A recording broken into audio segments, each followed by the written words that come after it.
Welcome back to The Rock Room and another episode of the Rock Your Divorce podcast, where we help men successfully navigate the divorce process in a healthy way.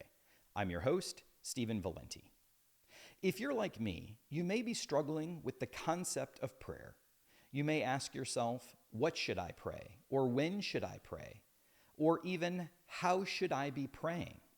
You may also be asking yourself, when I do pray, why don't I see anything changing? Why don't I feel like anything is happening? Well, if you're having those thoughts or you're having those feelings, then you are absolutely in the right place. Because in today's episode, we're going to discuss prayer and how to successfully integrate that into your daily life. If that's something that you're interested in, then plug in, turn up, and let's hit the stage. Okay. As I've said before, there are 7 key areas in your life that if you focus on them intentionally each and every day and incorporate some or all of the practices that we talk about here on this podcast, you will absolutely be able to not only navigate the divorce process in a healthy way, but you will be able to thrive afterward. And as I've said before, the number one key area that you need to focus on is your spirituality and your personal relationship with God. So how do we do that? Well, incorporating prayer into your daily life gives you that opportunity to speak one-on-one with God, to have that conversation with Him, to ask for those things like guidance and wisdom, to put all of your faith kind of up in front of Him and let Him take that complete control, right? As I've said in the past, some of the mistakes that are made is that, we don't necessarily surrender completely and totally to God throughout the process. Or, we may be transactional in our relationship with Him. And when we talk about prayer, I'm not talking about just going to church on Sundays. I'm not talking about, only saying the prayers that, in your faith or in your church that you have. I mean, this is really setting that time each and every day with just you and God, right? And in a previous episode, I've talked about set lists and really setting your day intentionally, making the time for those things that are important to you and that will absolutely get you through not only the process, but really make you the better man that you can be after this process is done so you can thrive. And personally, what I end up doing, and you may want to do this too, is really finding that time where you can be alone with God one-on-one and really have that personal conversation, right? So, you may pray, let's say, like in a congregation or congregation prayers, or your faith may have specific prayers that you pray over and over and over again as a routine. And I'm not discounting that at all. In fact, I think that the more that you incorporate in your life that communication between yourself and God, it's all positive and it's all going to lead to what you're trying to accomplish. But really, I want you to take a little bit more of a personal relationship, a personal conversation. I was given some wonderful guidance one time because I was struggling with, kind of how do I pray? How long should I pray? And this individual just told me, just have a conversation with God, right? Just be able to open up. It doesn't have to be anything perfect. It doesn't have to, go in a certain order, although I do think it's important to include several key things that I'm going to share with you a little bit later on in this episode. But it was really about kind of structuring the when should I pray and how should I pray. And I struggled a lot with the how because, I grew up in a faith that was very regimented with certain prayers or certain times to pray. And as I continued my walk with God and my personal relationship with Jesus Christ, it was kind of one of those things that I had to let myself go from the thoughts that it has to be in a certain day, it has to be in a certain way, and really open myself up to if I'm really kind of bringing my thoughts and my hopes and my fears and all of that to him, it's really having that open conversation. So I really encourage you to think a little bit differently about how you may be praying, and try just kind of building that personal relationship through conversation. So that's the first thing. When we talk about prayer, sometimes, as I've said before, it's transactional, right? So we come to God with thankfulness for something that's happened for us or to us, or we come to Him and we're asking for something, right? But there's not a lot of conversation beyond that. It seems to be much more of a transactional relationship.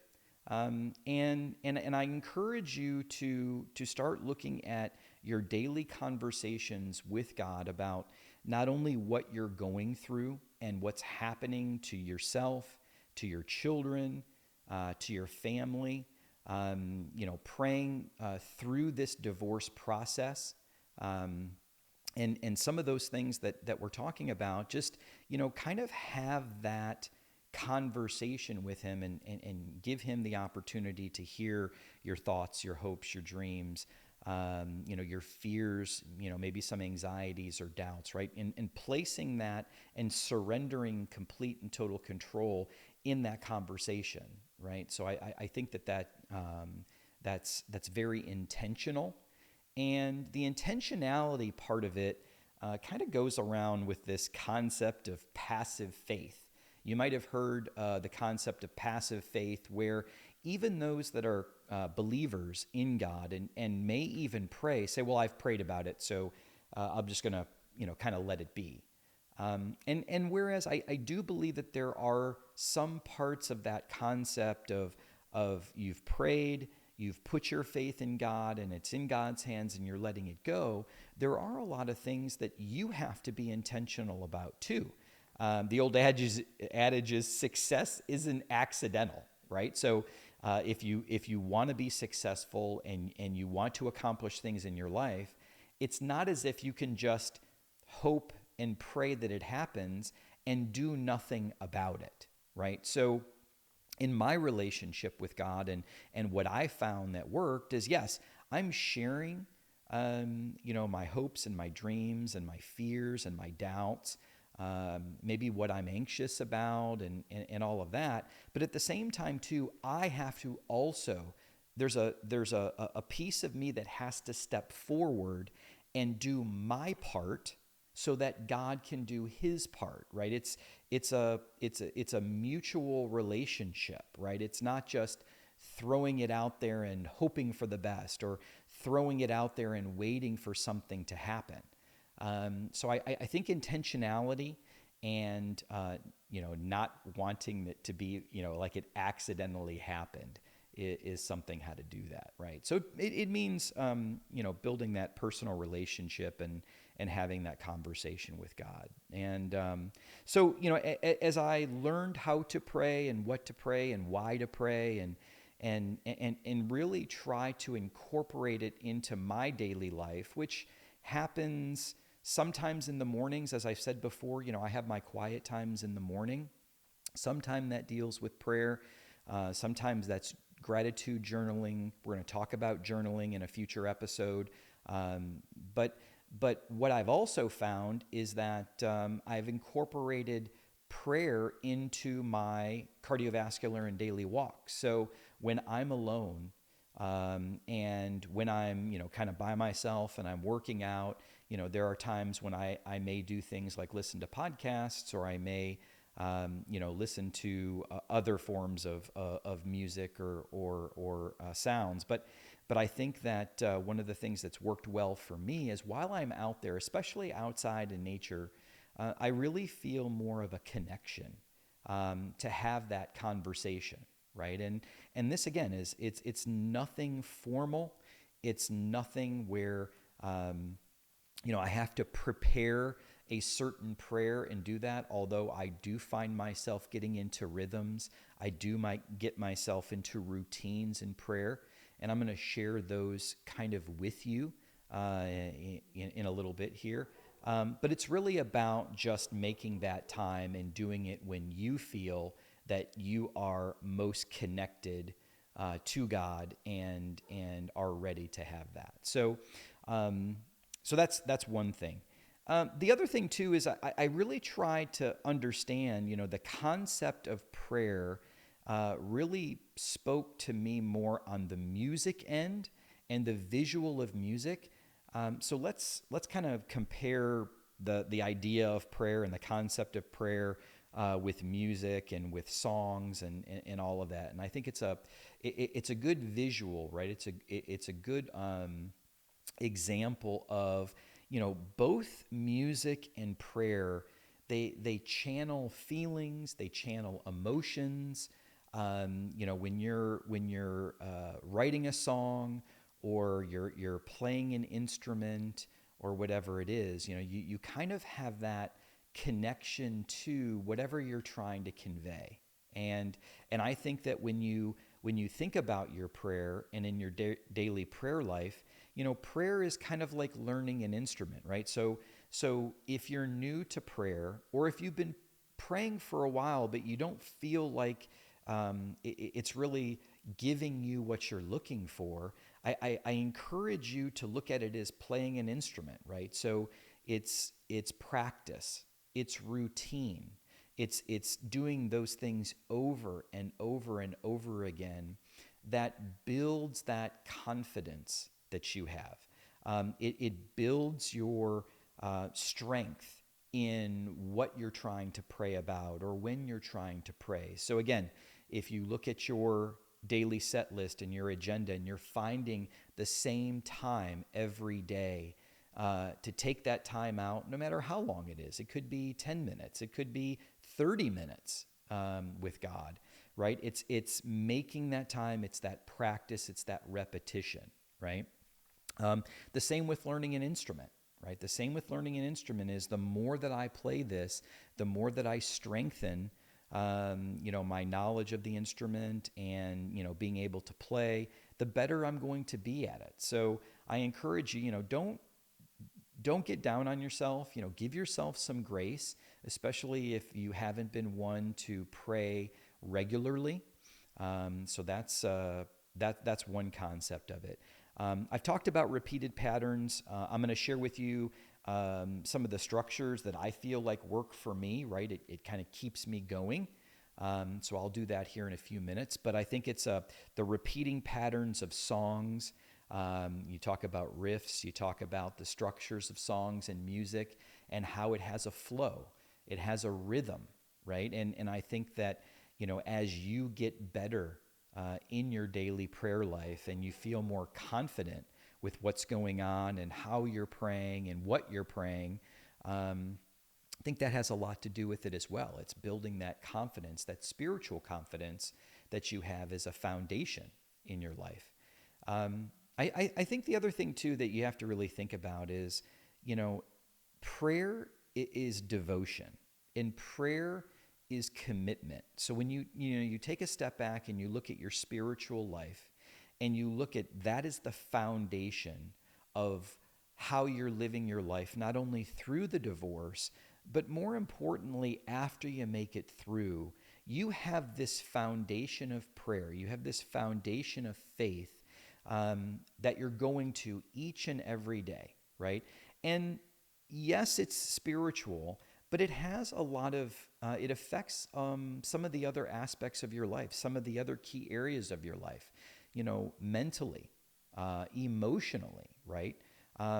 Those are things that, it's all integrated and correlated, but you really have to look like it starts with that faith first, that personal relationship with God, that one-on-one communication with God.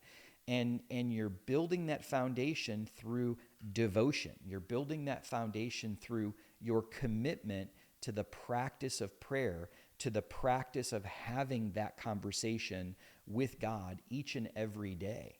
And I think that that's also a very important concept when you think about it, because that's what music is about. That's what being in a band is about. That's what playing an instrument is about. It's being dedicated to the commitment of doing something each and every day to be better, right? And whether that's songwriting, whether that's playing your instrument, or whether, it's when you see bands on stage and they put on a great performance and a great show, that's through days and weeks and months and years and sometimes decades of honing your craft and being the best that you can be at what you're doing. And throughout all of this process, I really encourage each and every one of you to visualize that man that you want to be, not only for yourself, but for your children,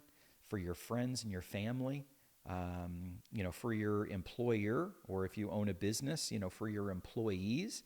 And then ultimately, if you choose to decide to have another long-term relationship or ever get married again, having that faith foundation makes you that man that can lead your home and lead by example and be the man that God has intended you to be, not only through this process, but well afterwards. So, with all that being said, let's talk a little bit about what we should pray and how we should do it. Okay, so let me first start by saying that prayer is really that personal relationship with God, right? It is a personal conversation that you need to have on your own terms and what is most comfortable for you. And as long as you make the time, and I'm talking any time during the day, as I said before, you may be one to start the day with your prayers, with your quiet time and your conversation. You may want to end the day that way, or maybe even in between things that you're doing throughout the day, taking little steps to set up that time for prayer. Whatever works for you is okay. And I encourage you to find that time where you feel most comfortable and where it makes more of an impact in your day-to-day than not. So let's set that stage first, right? The second piece that I want you to look at, and this is where my experience in prayer changed from the asking to the thanking. Okay, and by that I mean, when I was praying and I was very hopeful and I was full of faith, I kept asking God for things. I kept almost hoping it. I was putting it in front of Him, and I wanted to ask for certain things throughout the divorce process, or for the divorce to end in a certain way, right? And as my prayer has changed, I've really felt myself moving more toward, and have for a while, that sense of gratitude and that sense of expectancy, right? So, my belief, and I encourage you to do your own research yourself, but God doesn't want us to beg for things, right? It's not a matter of, I'm hoping and I'm praying and I'm begging and, please give me this or please give me that. I think as you begin to look at your faith in a level of expectancy that it is already yours, right? You need to speak in the tone and in the concept of, you are waiting for this to happen. God has a plan. He has a purpose for your life. As I've said before, He's opening doors. He's closing doors. He's bringing people in and out of your life. And He has a plan and purpose for everything that's going on. And as you talk to Him and as you share with Him your thoughts and your feelings and all that, you have to have that hope and that level of faith that's in expectancy versus, kind of begging for God to change something in your life or begging for this. So I encourage you to change your prayer into more of a thankfulness and a gratitude that it's already happened, right? You already have that faith, that expectancy that God is going to provide you what you need and what He's promised you. So that's kind of how I'd like to set this stage with your prayer. But what I'm going to do is I'm going to share with you a little bit about I talked about structures and routines and how you really need to have just an open conversation with God, because that personal relationship is just like, there's a safety there, there's a security there, and you should feel comfortable stepping forward and having that type of open conversation with God, throughout all of the divorce process. But again, after everything is done and when you're thriving in your life afterwards, you've set that foundation. So I'm going to share with you a little bit about kind of how I pray and what I pray about, and what I have found has worked.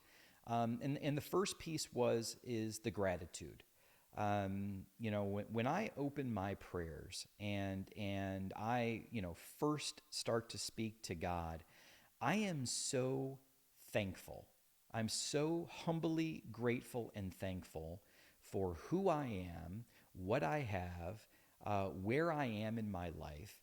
And I think it's important for us to start with that sense of gratitude, because there could be a lot of things in our lives that are different. And although through that divorce process, it feels so heavy and it feels like things are out of control and it feels like you're losing everything along the way, I want to encourage you that when you look at your life, not only through this process, but afterwards, having that humble gratitude that, things could be so different from a negative perspective, but God has also been very, very gracious to you along the way. So who you are right at this very minute and what you have and who you're with and all the things, the blessings, the opportunities, the favor and abundance that God has given you in your life at this very moment, you need to be grateful and thankful for that. And you need to have that perspective of humble gratitude, because it could change today. It could change tomorrow, right? So I encourage you to first start your prayers being thankful and being grateful, right? The second piece that I like to do is I really like to ask for forgiveness after that, right? I am human and I'm a sinner and I have sinned against God and others, and I'm really striving each and every day to be that best man that I can be. At the same time, too, I'm human and I am a sinner. And, having that repentance for those sins, really truly being sorry for the sins that you commit, whether that's your thoughts, whether that's your words, whether that's your actions, putting those in front of God and having that repentance to it, and then asking for forgiveness and asking God, to help you make the right decisions, right? To help you do the right thing, to help you become the man that He has intended you to be each and every day. That is a very strong prayer. So I ask, or I encourage that you ask for that forgiveness, through this all, because, you may be struggling with things each and every day, and we all do. So first off, having gratitude. Secondly, asking for forgiveness. The third concept that I pray about and all of that is really thanking God for what I call the unmatched supernatural strength that He provides me. I truly believe that when we take a look at those 7 key areas of your life, if you look at the strength and the encouragement and the wisdom and the guidance and the ability to take a look at each of those 7 areas and really excel in those, but the strength that God gives you each and every day, the overabundance of that supernatural strength that He provides, really helps me. So I end up going through all of those key areas, spiritual, mental, emotional, the physical, the financial, and the professional. And while I was going through the divorce, I had the legal aspect, right? I was thankful for those things that he gave me, thankful for things that happened each and every day in all of those key areas of my life. But I encourage you to, to thank him for that strength and thank him for helping you get through each and every day, because the divorce process can really wear on someone, and it is not for the weak. It is not for the weary. And for that unmatched supernatural strength that he provides you in all of those key areas, it really helped me to keep that in mind and to thank him for that.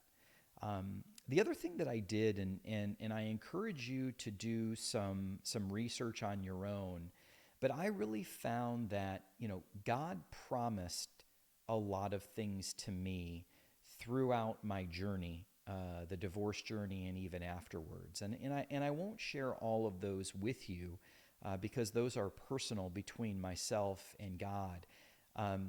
But he also made promises to each and every one of us in Scripture. And, some of the things that I remind him of daily is that he promised me certain things. And some of the scriptures that I would go toward was, no weapon formed against you shall prosper, right? Or any trap that the enemy sets for you, they will fall into themselves, right? I reminded him that he promised me that my children would be mighty in the land, and for me and my house, we would serve the Lord. I know that he promised me that he would prepare a table for me in the presence of my enemies, right? And he would put me back together right in front of the people that broke me, right? So I encouraged, some of the things about being the head and not the tail, or lending, lending and not borrowing, some of all of those things that really spoke to me, not only through this divorce process, but also what it meant to emerge from this process, healthy and whole and thriving afterwards. God has promised all of us that throughout the scripture, and for us to be able to remind him of the promises that he made to us, it also sets ourselves in that positive mentality, right? It affects the way that we see things. And like I said before, if you're looking at the world through the lens of gratitude and appreciation, and more importantly than anything, you are intentional about it, but also you have that expectancy that the promises that God made you, he will fulfill. So I encourage you just to remind him and remind yourself of those promises, and have that expectancy and have that gratitude in your prayer. That has helped me a lot. And I think the last thing that I found that really helped me was asking those big, bold prayers, right? There are certain things that each of us are looking for in our lives each and every day. And sometimes they change.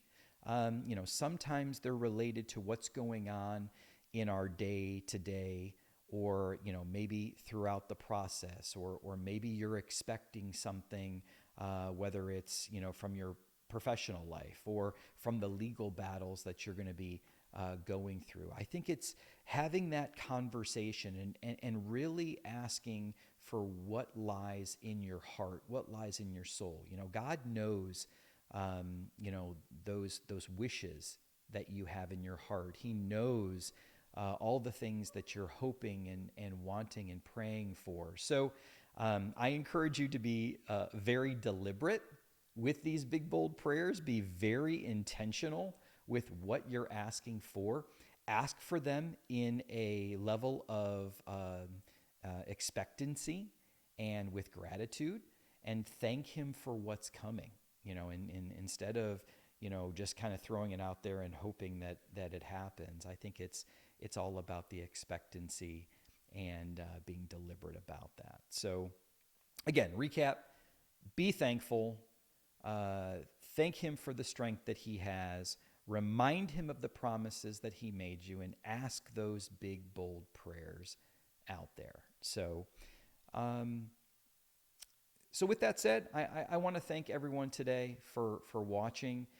If anything that I said to you struck a chord with you today, or if you're feeling like you could really use some help and some guidance through your divorce process, I encourage you go to www.rockyourdivorce.com.